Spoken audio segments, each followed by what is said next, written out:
Bien. Bueno.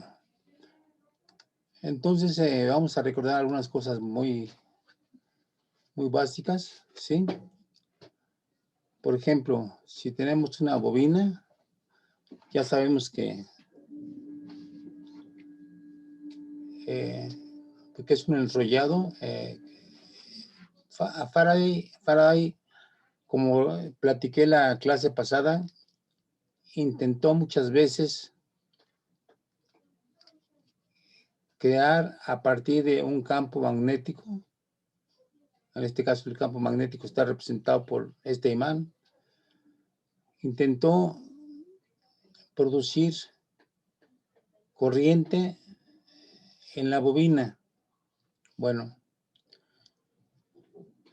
por muy intenso que fuera el campo magnético con que afectaba a la bobina, no ocurría absolutamente nada. La forma como Faraday medía el efecto del campo magnético sobre la bobina era incrustando un medidor de corriente, que en ese tiempo pues se le decía que era un galvanómetro.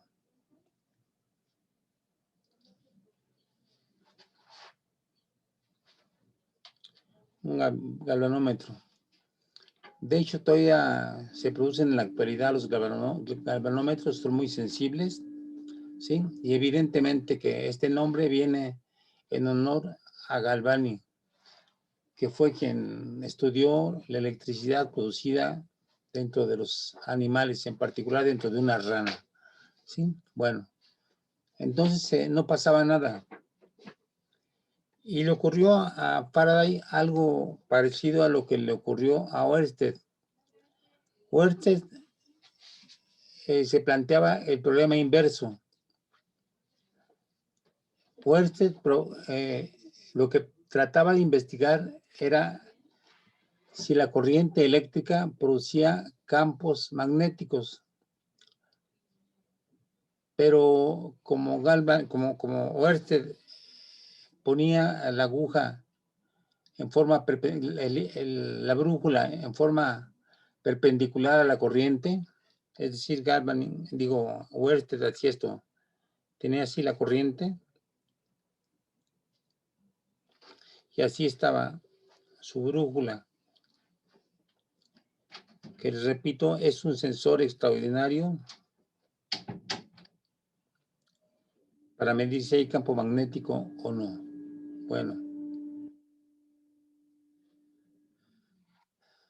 Bueno, Ørsted, mientras mantuvo así la brújula con respecto a la corriente, no observó básicamente nada, ningún efecto, ¿sí?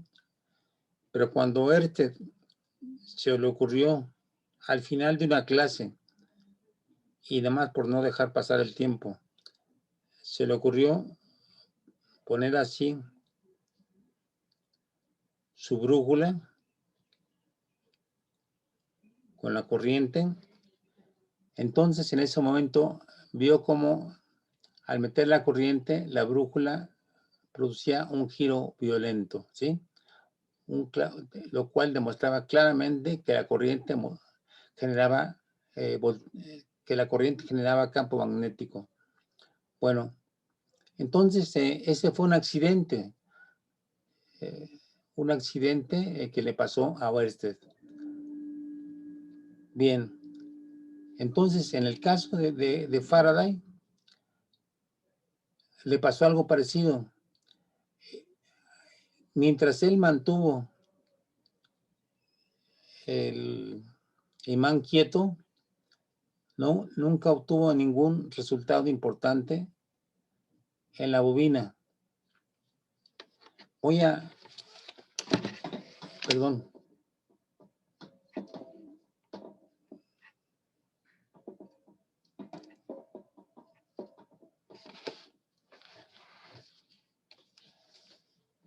Bueno, en realidad parece que históricamente lo que hizo Faraday fue esto: poner su bobina con un galvanómetro,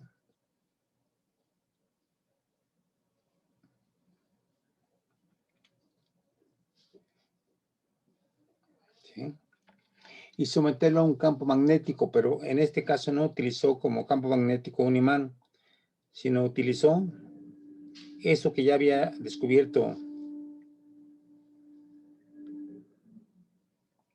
Oersted, Aragon y Ampère, de que una bobina producía campo magnético.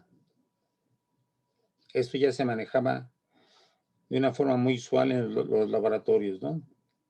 Entonces aquí tenemos la fuente y el interruptor. Como ustedes saben, el campo dentro de una bobina es igual a mu, 0, el número de vueltas al cual ya hemos llamado P por la corriente. Bueno, ok, es la magnitud del campo magnético que se genera dentro de una bobina. Entonces, él trataba con la bobina del lado derecho de observar el efecto sobre la bobina del lado izquierdo. Por mucha corriente que pusiera, no observaba ningún efecto en la bobina de la izquierda. Pero si esto estaba abierto, no pasaba nada. Evidentemente, pues no hay corriente, no hay campo magnético. Y entonces, en el momento en que él cerraba el switch, en ese momento había una respuesta rápida en el galvanómetro, pero era una respuesta que duraba unos cuantos milisegundos, ¿sí?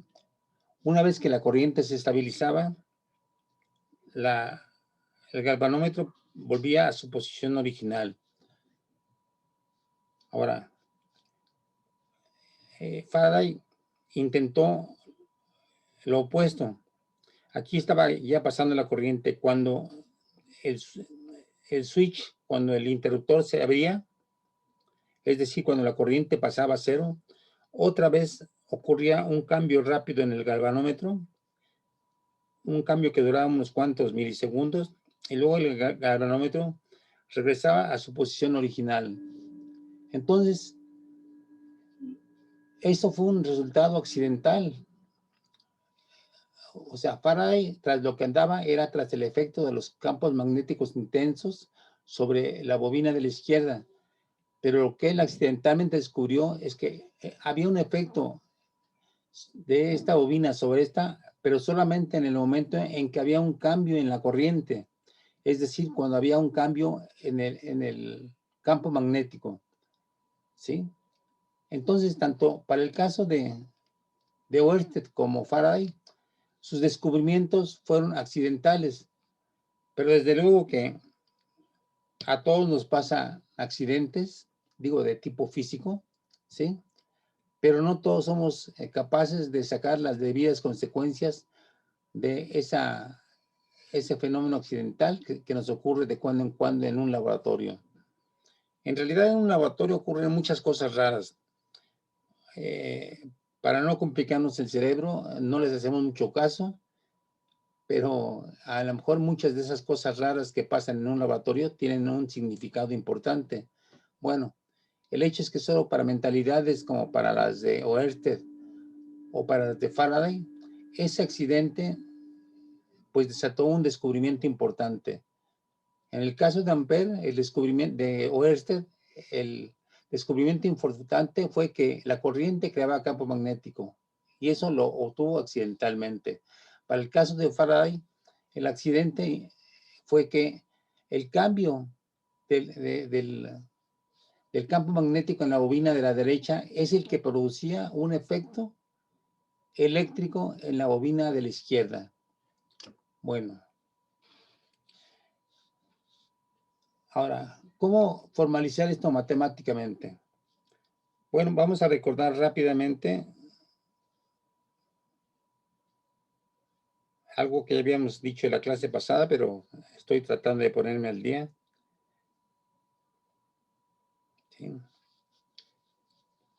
¿Sí? Si yo tengo esta bobina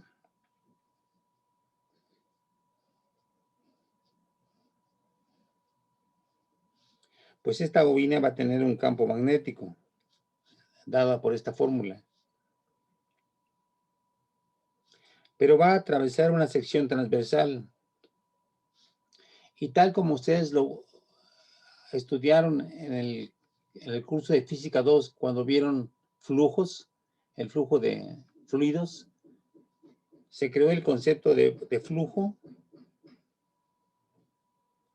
que matemáticamente está definido por el producto de la velocidad con que se mueve el fluido por la sección transversal del tubo a través del cual se mueve una corriente de fluido. Aquí hay una B y aquí hay una A. Entonces, ese es el flujo. Bueno, de manera análoga, para el caso de la bobina, uno define un flujo, pero en este caso es un flujo magnético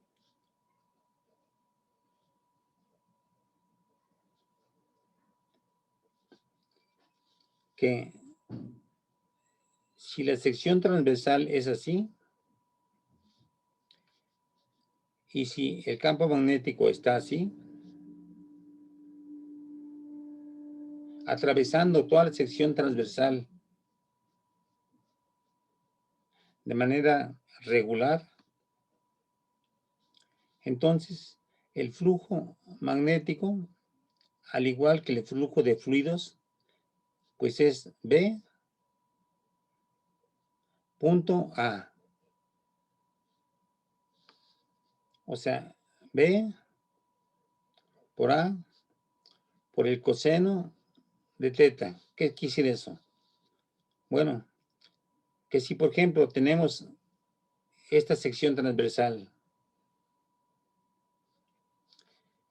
y tenemos que el campo magnético va en esta dirección,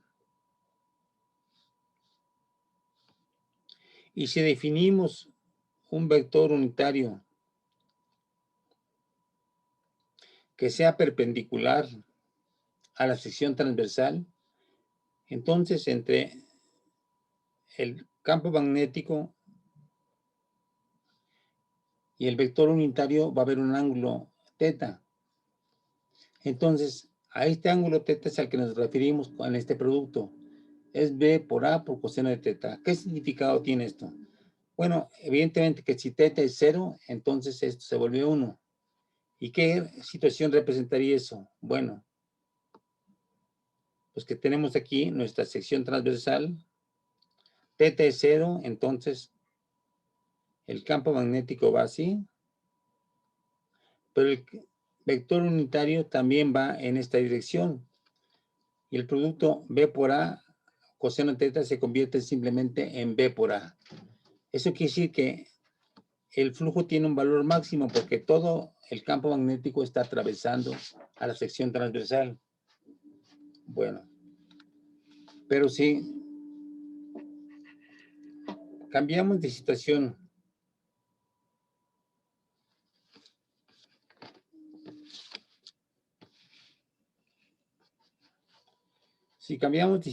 y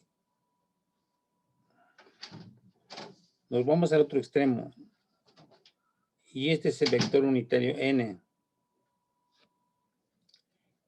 y este es el campo magnético paralelo a la superficie de la sección transversal.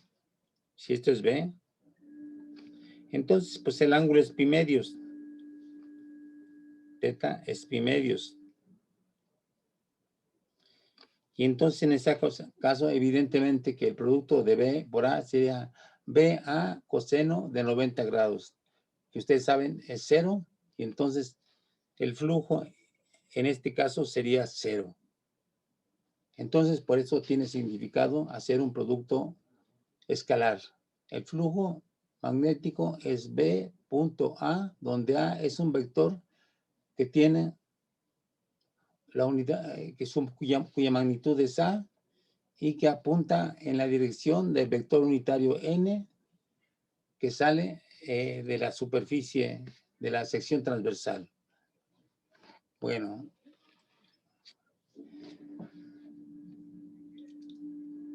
En el caso de que tengamos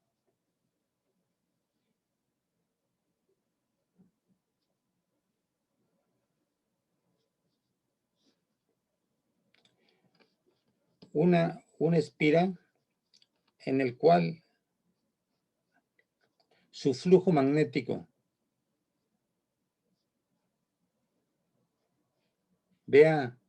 sea función del tiempo, o sea que esté cambiando como en función del tiempo. Entonces, Faraday propuso lo siguiente, Faraday propuso lo siguiente, que al cambiar el flujo se generaba una fuerza electromotriz, es decir, un voltaje en la espira. Y él lo propuso así, E es la fuerza electromotriz, ahorita la escribimos, es igual a menos la derivada del flujo con respecto al tiempo. Entonces, E se denominó en ese tiempo y se sigue denominando actualmente fuerza electromotriz.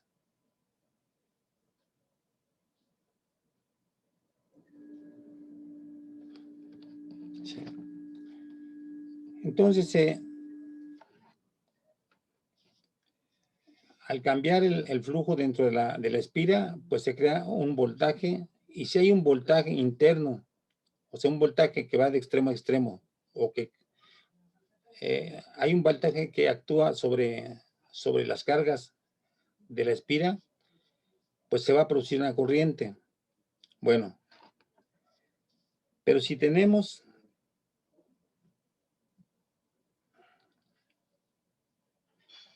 un conjunto de espiras, como corresponde a una bobina,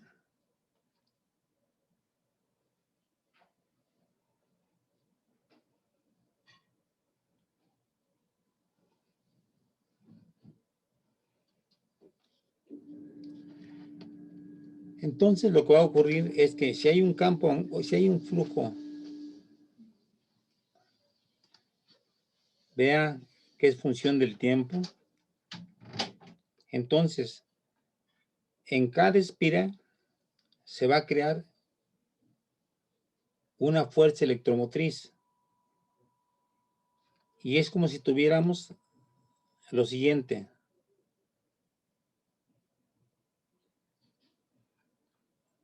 una fuente de corriente, otra fuente de corriente, perdón, otra fuente de corriente, etcétera.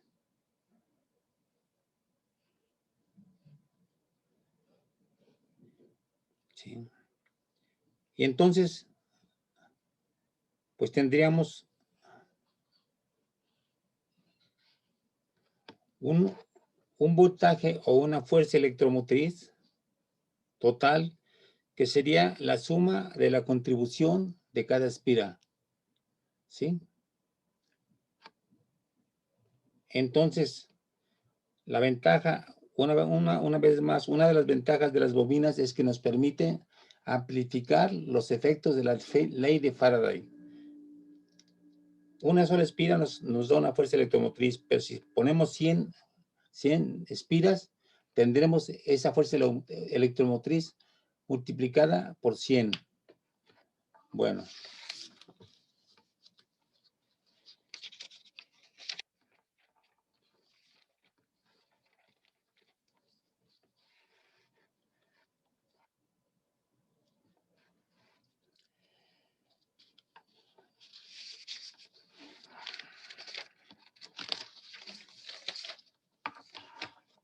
Ahorita vamos a volver sobre esto. Vamos a terminar con el concepto de flujo. ¿Sí?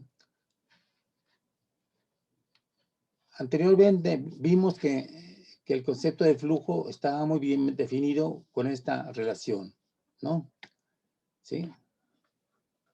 Si el campo era perpendicular al vector unitario n, el flujo era 0. si el campo magnético era paralelo al vector unitario n, el flujo era máximo, ¿sí? Y entonces, ¿qué ocurre? Que tenemos situaciones físicas que son las más comunes, en las cuales el campo se esparce a través de la superficie que está cruzando. O sea, no es tan regular como en este caso, ¿sí? Sino que se esparce. Entonces, en cada elemento de la superficie tenemos una diferente situación del campo y del vector unitario. Por lo tanto, para encontrar el flujo magnético, pues hay que integrar todas estas pequeñas componentes. O sea, a lo largo de toda esta superficie, vamos a llamarle S, ¿sí? Hay que encontrar el flujo magnético haciendo esta integral. El flujo magnético es la integral sobre la superficie S de B punto diferencial de área. Entonces no es tan sencillo como simplemente multiplicar. Bueno, ahora, volviendo al caso de la bobina. Como el campo magnético dentro de una bobina es paralelo al eje de la bobina y además es constante, entonces en este caso sí podemos pensar que el flujo en cada espira es simplemente el producto de B por A. Y si tenemos n espiras, pues tendremos n flujos, si hay n espiras. Por lo tanto, el flujo total para las n espiras de una bobina es n veces el flujo de cada espira. ¿Sí? Eso es muy sencillo. ¿Sí?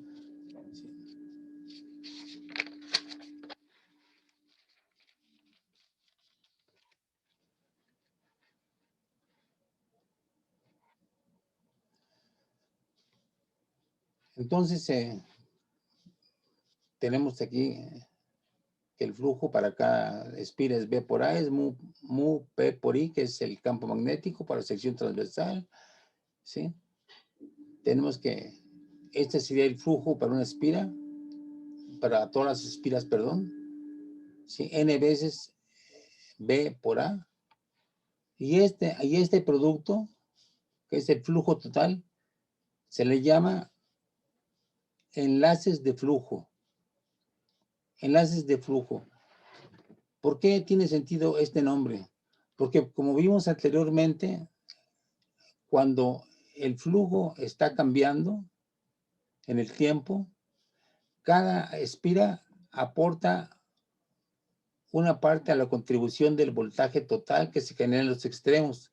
Entonces son voltajes que se entrelazan, que se enlazan, que se suman. Y de ahí viene el sentido de llamarle enlaces de flujo, porque no actúan en forma independiente, sino en forma enlazada. Bueno, entonces, esta es la ley de Faraday.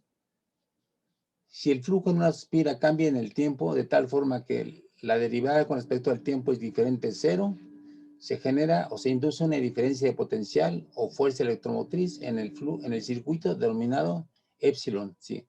Ahora, la pregunta aquí, bueno, a ver, vean esto bien. Hay que aprenderse, pero totalmente, que se les quede grabado en su cerebro, que el flujo para una espira o para una bobina o para cualquier circuito es igual a menos la derivada del flujo magnético con respecto al tiempo. Entonces, ya tenemos aquí alcanzado un resultado impresionante. Con la ley de Ampère podemos producir campo magnético a partir de la corriente. Que quede claro. A ver, Ampère. Tenemos que la I nos lleva a la generación de un campo magnético. ¿Sí? Y ahora tenemos otra situación en la cual con la variación del campo magnético en el tiempo tenemos que se puede producir también corriente en la forma de una fuerza electromotriz. O sea, es muy bonita la simetría. De aquí vamos de corriente a campo magnético. Con Faraday vamos del campo magnético variable a la generación de corriente o de una fuerza electromotriz. Vamos a poner aquí, o una fuerza electromotriz. ¿Sí? Pero ¿por qué? Espero que aprecien esta cuestión. ¿Sí? ¿Recuerdan lo que decía la ley de Ampère, no? Que la integral de B punto de L es igual a mu 0 por I. ¿Sí? Ahí está, del campo magnético a la corriente. Mientras que la ley de Faraday nos dice que la fuerza electromotriz es igual a menos de phi con respecto al tiempo. Entonces, donde phi es el producto de B por A. Bueno, entonces hay que grabarse esto. Que hay una simetría interesante entre la corriente y el campo magnético. Bueno, ahora, ¿por qué? ¿De dónde sale este signo menos? ¿Qué significado físico tiene este signo menos?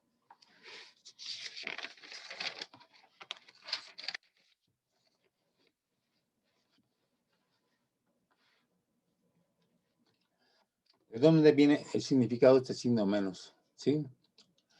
El signo menos lo que indica es que la fuerza electromotriz inducida se opone al cambio de flujo. Fíjense, la fuerza electromotriz se opone al cambio de flujo. Vamos a ver.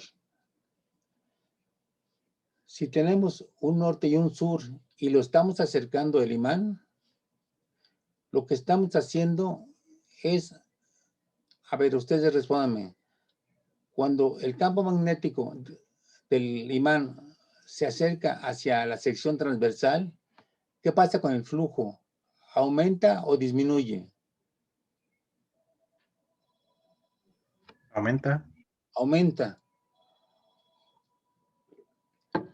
Bueno, y de acuerdo a los experimentos, lo que se observa es que la respuesta del espira es oponerse a ese aumento. Por lo tanto, se crea un campo magnético. Se crea un campo magnético dentro de la espira que se opone al cambio. Ahora, explíquenme, ¿cómo se puede crear este campo magnético que se opone a este otro campo magnético? Físicamente, ¿qué debe ocurrir para que haya una respuesta?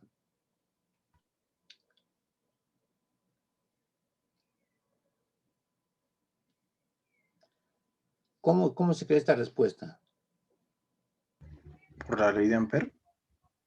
Por la ley de Ampère, o sea, porque se crea una corriente, ¿sí?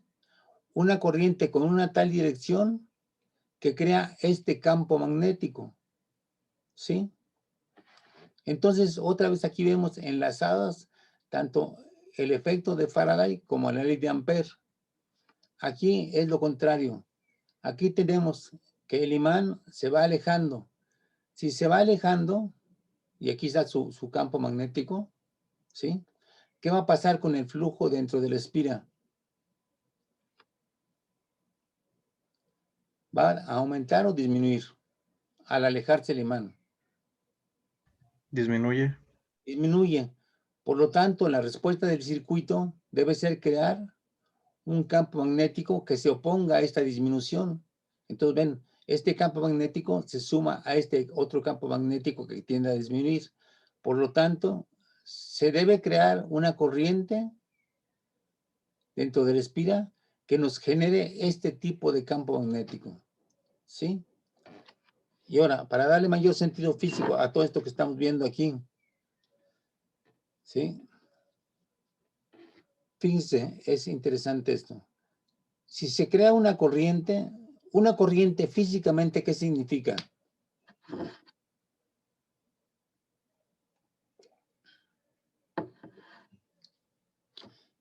¿Qué significa físicamente una corriente? Para que las puras matemáticas no nos hagan olvidar los hechos físicos básicos que están en el fondo de todo esto. ¿Que hay carga corriendo por el alambre? Cargas moviéndose en el alambre, ¿sí? Pero para que una carga se mueva, ¿qué es lo que hace falta? ¿Qué es lo que hace mover a una carga?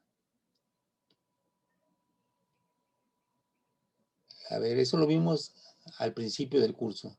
¿Qué es lo que hace mover una carga? Las fuerzas de atracción y repulsión. Sí, pero más allá de eso, ¿qué es lo que se crea alrededor de una carga como para que ésta se mueva? ¿Un qué? ¿Un campo? Un campo. Entonces, la corriente significa que las cargas se están moviendo. Si las cargas se mueven, es que hay un campo. Y si a lo largo y en cada punto de una espiral hay un campo, entonces, ¿cómo se define el voltaje? A ver, recuerden cómo se define el voltaje. Como el campo por la distancia. Exactamente. Entonces vamos a tener un voltaje, pero en este caso ese voltaje le llamamos fuerza electromotriz, que va a ser igual al campo por la distancia. ¿Sí? Aquí lo vamos a discutir después, pero vean cómo estamos enlazando todo esto. ¿Sí? Es impresionante cómo todos estos hechos físicos aislados pueden enlazarse conceptualmente para que lleguemos a esta cuestión. La fuerza electromotriz implica la creación de un campo a lo largo de toda la espira, de tal forma que la integral de este término, ¿sí? Voy a poner aquí, E sería igual, en magnitud, sería igual a la integral de E punto dl. ¿Sí? Pero le ponemos un signo menos a la E por esta cuestión de que hay una respuesta de la corriente para impedir ese cambio, ¿sí? Entonces, bueno. Pues de acuerdo a la ley de Ampère, si hay un campo magnético en esta dirección, hay una corriente así, acuérdense, corriente ligada a un campo magnético, y de acuerdo a la ley de Faraday, si hay un cambio en el campo magnético, se crea una corriente. Ajá. Y también se sigue la ley de la mano derecha en este caso. O sea, para este caso, pues tendríamos esto. Perdón.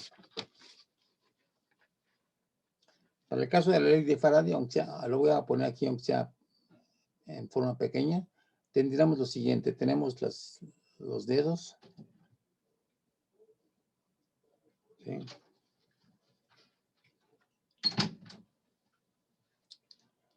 Y aquí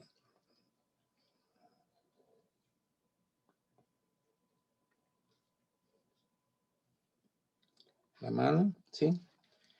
Entonces lo que estamos viendo es cómo se genera en el caso del campo magnético la dirección de una corriente que nos produce el campo magnético. Este sería B y esto sería I. Entonces, aquí tenemos I en esta dirección, B está cambiando. Aquí en este caso tenemos B, no I sino B, y la corriente que está corriendo por los deditos, ¿sí? Entonces, también los dibujos a nivel de la mano tienen su simetría, ¿no? Sí, sí, sí. Fíjense cómo es muy interesante esto, ¿no? Simplemente en vez de I ponemos B En vez de B ponemos sí. ¿Sí?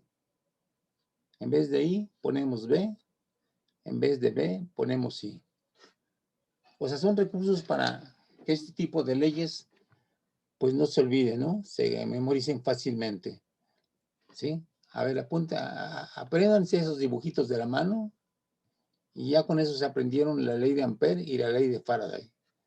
¿Sí? Para que entiendan cuál es la respuesta en los circuitos cuando cambia el campo o cuando cambia la corriente. ¿Sí?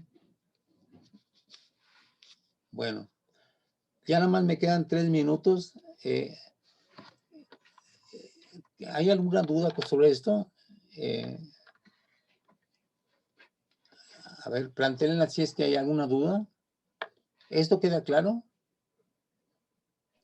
Eso último, ¿puede volverlo a explicar, por favor? ¿Esto? ¿Sí? Bueno, Sí. de acuerdo a la ley de Faraday, ¿sí? Si hay un cambio en el campo magnético, aquí voy a ponerle con función del tiempo.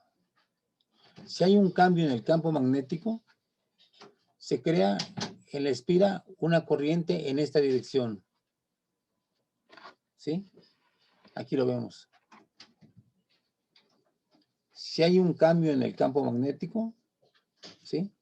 Se crea una respuesta en la corriente que iría en esta dirección. ¿Sí? Entonces, es lo que está representando aquí. Si hay un cambio en el campo magnético dentro de una espira, la espira responde creando una corriente que a su vez crea un campo magnético que se opone al cambio del campo magnético. ¿Sí? Ahora una pregunta en estos casos sería, bueno, ¿en qué dirección debe ir la corriente para que se cumpla la ley de Faraday? Bueno, debe ir en esta dirección. ¿Sí? Si quieren, vemos después un ejemplo para que esto quede claro. Vamos a trabajar mucho alrededor de esos conceptos. ¿Sí? Así es de que una y otra vez vamos a trabajar para que queden suficientemente claros. Por el momento cortamos esto y nos vemos dentro de 5 minutos.